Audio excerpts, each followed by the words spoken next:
Bonjour à tous et à toutes, je m'appelle Philippe Alonso, je suis maître de conférence en sociologie à l'Université de Nantes et je suis le responsable pédagogique d'un master qui s'appelle Master Intervention et Développement Social, dont je vais vous faire la présentation maintenant dans les prochaines minutes qui suivent.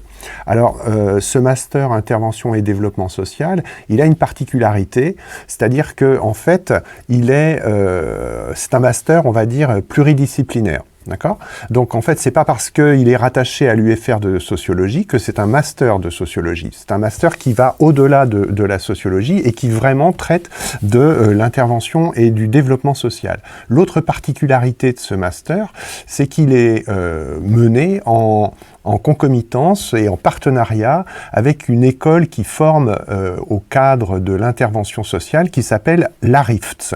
D'accord ? Bien.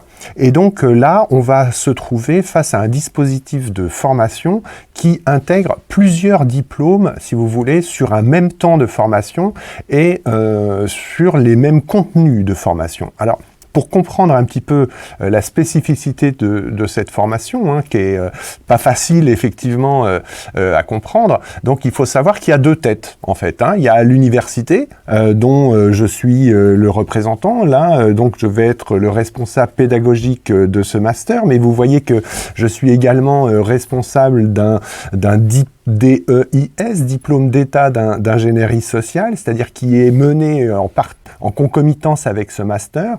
Et puis je suis aussi responsable d'un diplôme d'université, ACFIS, qui permet par exemple à des travailleurs sociaux en formation continue de pouvoir accéder aussi à ce master. Et du côté de l'école des travailleurs sociaux, qui forme aux travailleurs sociaux, ma collègue Emmanuelle Robert, elle est aussi responsable de deux formations. D'une part, le CAFDES, qui est un certificat d'aptitude aux fonctions de direction d'établissements sanitaires, sociaux et médico-sociaux, et en même temps au CAFERVIS, qui est aussi un diplôme qui permet de former des cadres supérieurs du management des structures médico-sociales. Alors, dans ce dispositif de formation, il y a d'autres personnes qui sont très importantes. Pour les étudiants de l'Université de Nantes, la personne la plus importante, c'est Myriam Lecause, l'assistante de formation, qui va directement gérer vos dossiers, vos problèmes, etc. Au-dessus, nous allons trouver la responsable administrative qui est Sandrine Atienza, d'accord, qui est la responsable administrative de l'UFR de sociologie. Et puis pour la RIFT, encore une fois, c'est un partenariat. Donc, voilà, nous allons aussi trouver Corinne Lecomte, qui est aussi l'assistante de formation de l'IRTS, donc de l'Institut régional de formation au travail social. Alors, on va revenir un petit peu, si vous voulez bien, sur des éléments d'histoire, parce que en fait cette formation-là, on pourrait croire qu'elle existe depuis pas longtemps, et en fait pas du tout. C'est quelque chose qui existe depuis la fin des années 70, 1977. Vous voyez qu'à l'époque, ça s'appelait pas master encore, ça s'appelait maîtrise de sciences sociales appliquées au travail. Donc il y a eu plusieurs UFR qui ont dirigé en fait cette formation-là. Ça a commencé par la sociologie, puis c'est venu aux mains des psychologues, puisque en fait le responsable a changé, et donc dans la mesure où le responsable était psychologue, la formation a basculé sur la psychologie, puis après c'est allé à la philosophie, puisque Jean-Michel Vienne qui a dirigé cette formation, était philosophe. Alors, cette formation, elle était ouverte à qui ? Elle était ouverte essentiellement à des professionnels du travail social, des éducateurs spécialisés, des assistants de services sociaux, des éducateurs de jeunes enfants, des conseillères en économie sociale et familiale, qui étaient en poste, qui étaient au boulot, on va dire, et puis qui avaient un désir de se former pour pouvoir évoluer, être promus dans leur carrière professionnelle, et donc ils venaient passer un diplôme qui leur permettait justement ces promotions. Et puis, en 1979, il y a eu quelque chose d'assez intéressant, là, c'est-à-dire que cette maîtrise des sciences sociales appliquées au travail, cette MSSAT, spécifique université, eh bien, elle a été premier partenariat avec des établissements qui formaient les travailleurs sociaux et c'est devenu un diplôme supérieur du travail social. Et là, on a commencé à voir se mettre en place une dynamique qui existe peu dans l'université française, c'est-à-dire un diplôme d'université et un diplôme d'État relevant du Code de l'action sociale et des familles. Cette convention, donc université avec les centres de formation des travailleurs sociaux, était quand même quelque chose d'assez inédit, puisque normalement l'État ne demande pas à l'université de former des diplômes d'État, mais il donne ça, on va dire, à des établissements qui sont spécifiquement prêts et prévus pour ça, d'accord ? Bon, ça a duré jusqu'en 1987, et puis, pour des raisons qui commencent à devenir un petit peu obscures, ça a clashé, on va dire, entre les personnes, et ce qui fait que, voilà, il y a eu une interruption. 1990, nouveau dispositif qui se met en place, ce qu'on a appelé une MST, une maîtrise de sciences et techniques, intervention et développement social. Alors je sais que contre les MST, il existe des vaccins, d'accord, mais bon, en ce moment c'est à la mode, tout s'est bien passé, on a pu vacciner tout le monde, et tout le monde est rentré en formation, et puis là, cette interruption avec les établissements de formation du travail social, eh bien, en 95, on a pu avoir une nouvelle convention entre l'université et les différents centres de formation au métier du social pour justement faire en sorte que ceux-là puissent justement obtenir cette maîtrise. J'avance, 2003. Alors 2003, qu'est-ce qui se passe ? En 2003, on va avoir la création des masters. Et donc, à partir de 2003 et en 2005, là, on a le master ingénierie et gestion des interventions sociales, master IGIS, d'accord, qui a été porté par la psychologie, ok, et ça va durer, jusque dans les années 2017, d'accord, et ce master IGIS, si vous voulez, il va être couplé à partir de 2006 au diplôme d'État d'ingénierie sociale. Donc là, encore une fois, c'est une nouvelle convention entre l'université et ses centres de formation pour faire en sorte que des étudiants qui viennent se former au master IGIS puissent en même temps passer et obtenir leur diplôme d'État d'ingénierie sociale. Enfin, en fait, l'idée, ce qu'il faut retenir, c'est que, en fait, on a eu de cesse là d'intégrer plusieurs diplômes dans la même formation et le même temps de formation, en faisant se croiser, se côtoyer. Et ça, c'est très riche. Et les étudiants qui viennent dans ce dispositif sont ravis de ça. C'est-à-dire que les étudiants de formation initiale sont mélangés avec des étudiants de formation continue. D'accord ? Et donc, ça veut dire que l'éventail d'âge, on pourrait dire, des étudiants pendant les deux années de formation, eh bien, on va dire que c'est des étudiants qui sortent d'une licence, donc ils vont avoir 20 ans, 21 ans, etc. Et ils vont se retrouver sur les bancs de la fac, sur les bancs des amphis, avec des étudiants qui, des fois, ont 50 ans, voire un peu plus, et qui viennent, là, on va dire, décrocher un diplôme pour asseoir une fonction ou pour encore évoluer dans leur pratique professionnelle. D'accord ? Bon. En 2012, ce Master IGIS devient Master IGISM, d'accord ? Donc là, on intègre l'appellation intervention sociale et médico-sociale. On observe aussi qu'il va être couplé à un autre diplôme qui est donc le CAFDES, qui va pouvoir justement, encore une fois, continuer l'intégration de ces diplômes. Et puis, en 2017, ce master devient Master intervention et développement social. Intervention et développement social, on peut supposer que c'est une manière, si vous voulez, de un petit peu recadrer l'appellation de ce diplôme, puisque comme c'est un master pluridisciplinaire, il n'existe pas de champ universitaire de l'intervention et développement social. C'est-à-dire qu'on ne peut pas faire un doctorat intervention et développement social à la suite de ce master. C'est pas possible. La section CNU, la section universitaire n'existe pas. En revanche, après, dans la mesure où il est pluridisciplinaire, vous pouvez, si vous le souhaitez, eh bien, vous projeter vers des doctorats qui peuvent être en gestion, en sociaux, pourquoi pas, etc., en droit, etc., etc. D'accord ? Bon. Et en 2017, eh bien, je récupère, puisque mon collègue psycho part à la retraite, je récupère la responsabilité de ce master et de cette formation. Alors, le montage, vous le voyez, il n'est pas simple, d'accord ? C'est assez technique, d'accord ? Et on va regarder un petit peu maintenant, voir comment ça se passe, d'accord ? Bien. Donc, ce master intervention et développement social, ok, il a une mention qui s'appelle toujours ingénierie et gestion des interventions sociales et médico-sociales. Bien. Alors, comment il s'organise ? Il s'organise en 2 années, d'accord ? Il se déroule sur 4 semestres, d'accord ? Et si je prends la première année, on va trouver 2 parcours. Premier parcours, d'accord ? Un parcours 1, bon, voilà, c'est un parcours management des organisations d'intervention sociale et médico-sociale. Autrement dit, ce parcours-là, il est réservé aux étudiants qui veulent devenir des managers, donc autrement dit, des gens qui vont être amenés à à manager des équipes, des structures sociales et médico-sociales.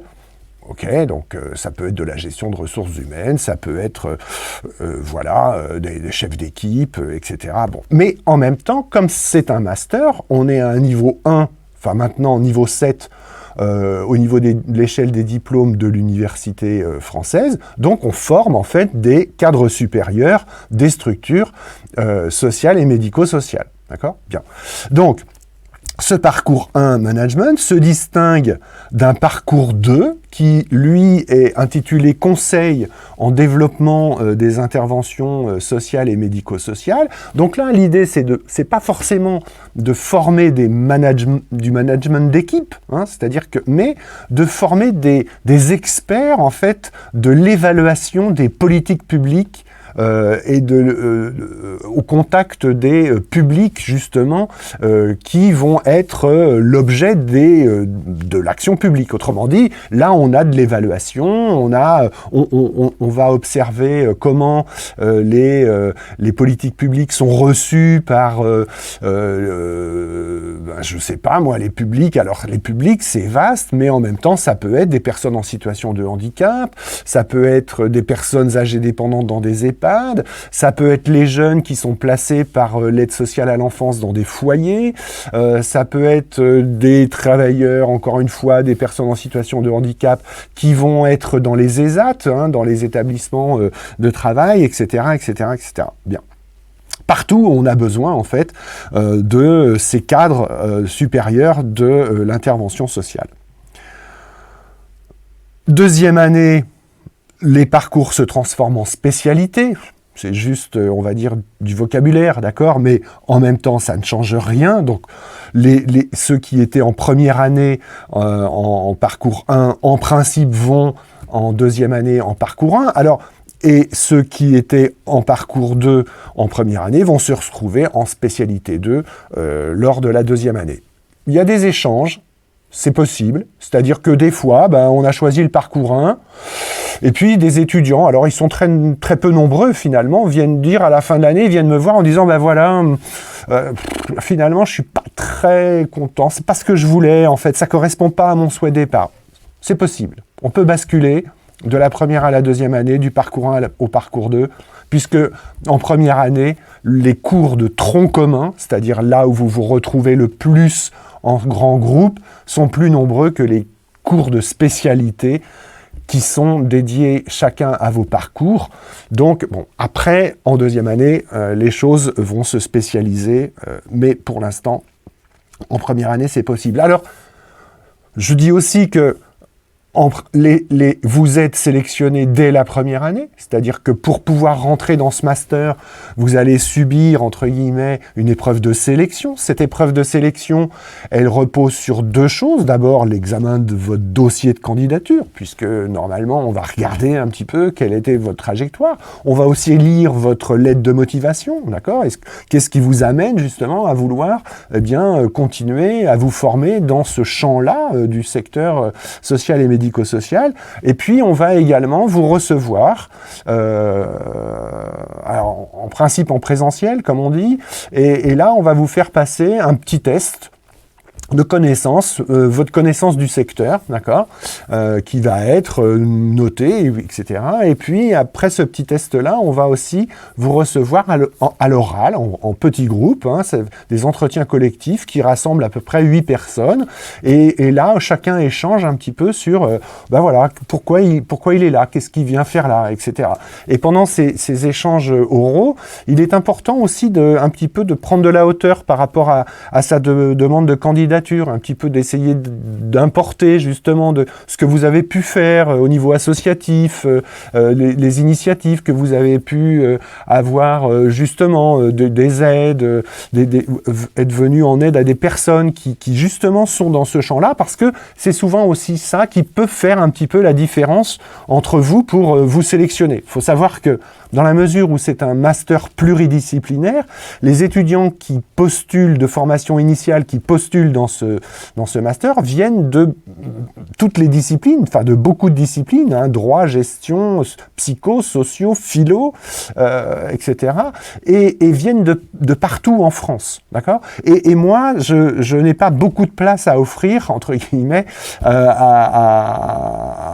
aux étudiants de formation initiale, c'est-à-dire que j'offre 20 places sur le Master 1 pour les deux parcours, donc 10 en parcours 1, 10 en parcours 2, et 20 places forcément en deuxième année, 10 en parcours 1, 10 en parcours 2.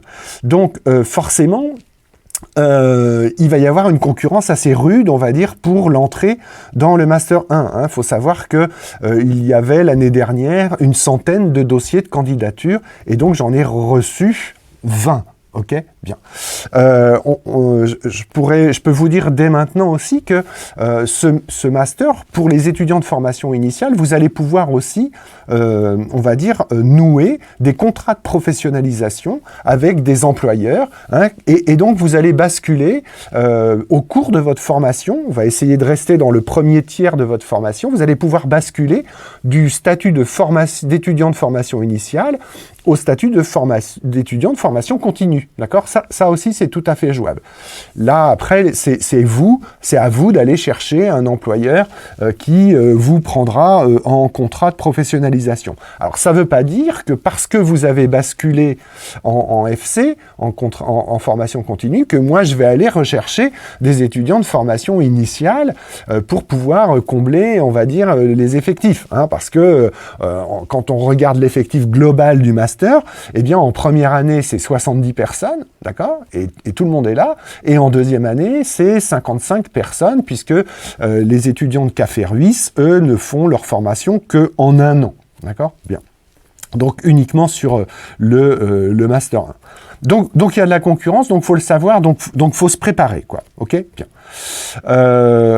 Les 2 années du Master, c'est 350 heures de formation pour chaque année, donc ça fait un volume de 700 heures, on est d'accord.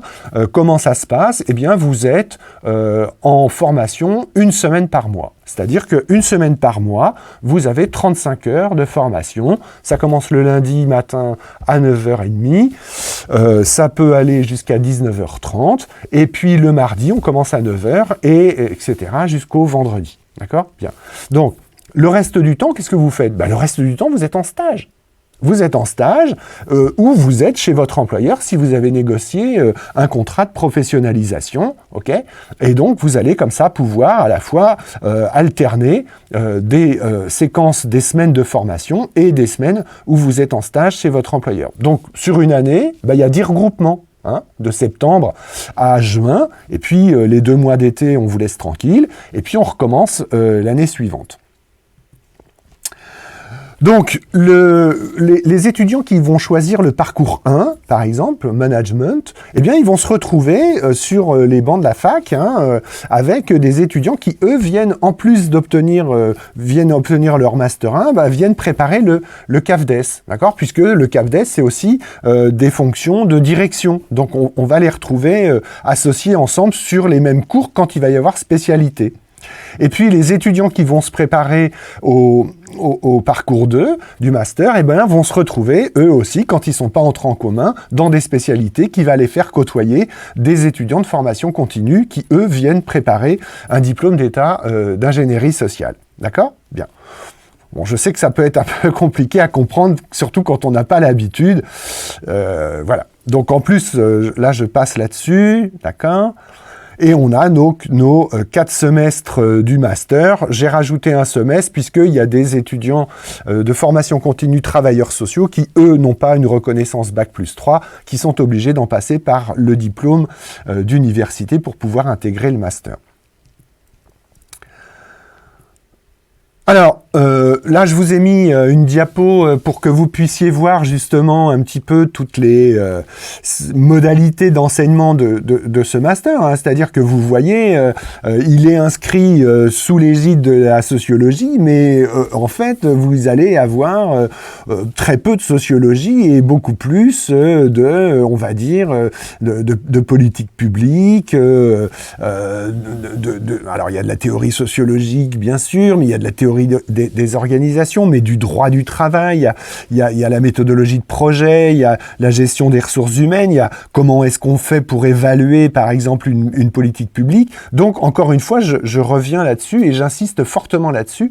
Ce master est pluridisciplinaire, que ce soit en première année ou en deuxième année, d'accord ? Alors, si j'en viens, parce que là, je peux passer assez rapidement là-dessus, sur la répartition des différents enseignements que vous allez avoir pendant ces 2 ans, eh bien, on voit qu'en Master 1, 71% des cours se passent en tronc commun, 39% seulement, on va dire, en spécialité, donc parcours 1 management, parcours 2 conseil en développement, et puis progressivement en Master 2, on va avoir, si vous voulez, une répartition différente, puisque le tronc commun va beaucoup perdre de sa suprématie, au profit justement des spécialités.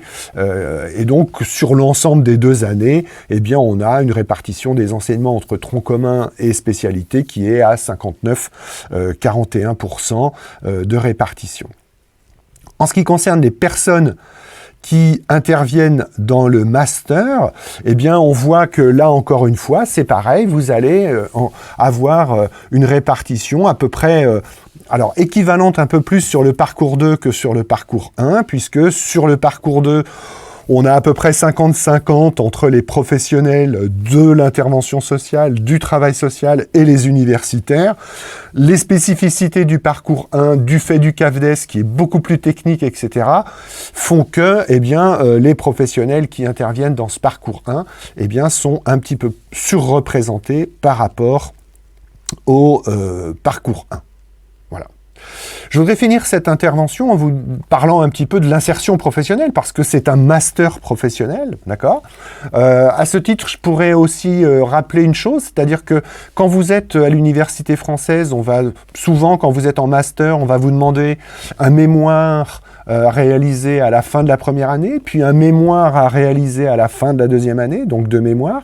Nous, on fonctionne pas du tout comme ça, c'est-à-dire que la première année, on réalise un projet de mémoire, et ce projet de mémoire, on le met en œuvre la deuxième année, d'accord ? Et c'est sur cette deuxième année que vous aurez à produire véritablement votre mémoire professionnelle qui va venir valider, on va dire, tous les enseignements que vous allez pouvoir avoir reçus durant la formation, d'accord ? Bien. Alors, cette formation, elle débouche véritablement sur un emploi. Il faut savoir qu'il y a 95%, 94% exactement des étudiants qui suivent ce master, qui trouvent un emploi dans les 3 mois qui suivent la fin de leur formation. Dans la majorité des cas, 70% des cas, cet emploi correspond véritablement à la formation qu'ils ont suivie, c'est-à-dire que c'est un emploi qui se situe dans le champ de l'intervention sociale, dans le champ du social et du médico-social, et pour la majorité, c'est un emploi de cadre. Donc, il y a une assez grande satisfaction, on va dire, des étudiants qui suivent cette formation et qui sortent diplômés. Il y a très très peu d'abandons, hein, d'accord ? C'est 1-2 abandons par an. La plupart des abandons, c'est des étudiants qui n'arrivent pas à obtenir un financement, on va dire, pour leur deuxième année. La première année, le stage nécessaire est un stage de 8 semaines. Que l'on demande, c'est un stage de découverte du champ du social et du médico-social. La deuxième, donc il est non gratifié, 8 semaines c'est non gratifié. La deuxième année, c'est un stage gratifié, il est de 16 semaines. Et donc là, c'est plutôt un stage d'approfondissement, c'est-à-dire qu'on va vous demander de trouver une structure qui va vous permettre véritablement d'endosser le rôle d'un cadre supérieur de l'intervention sociale et de mener à bien des missions qui sont celles que vous rencontrerez lorsque vous prendrez vos fonctions à l'issue de cette formation.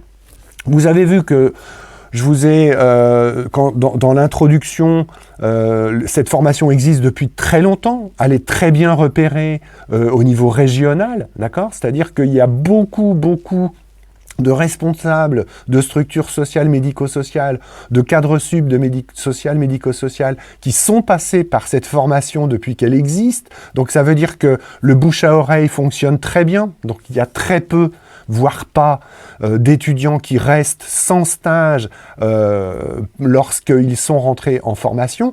Et comme la formation est plutôt bien repérée, ça veut dire aussi qu'on bénéficie d'un vivier d'emploi pour les futurs diplômés de cette formation et de ce master.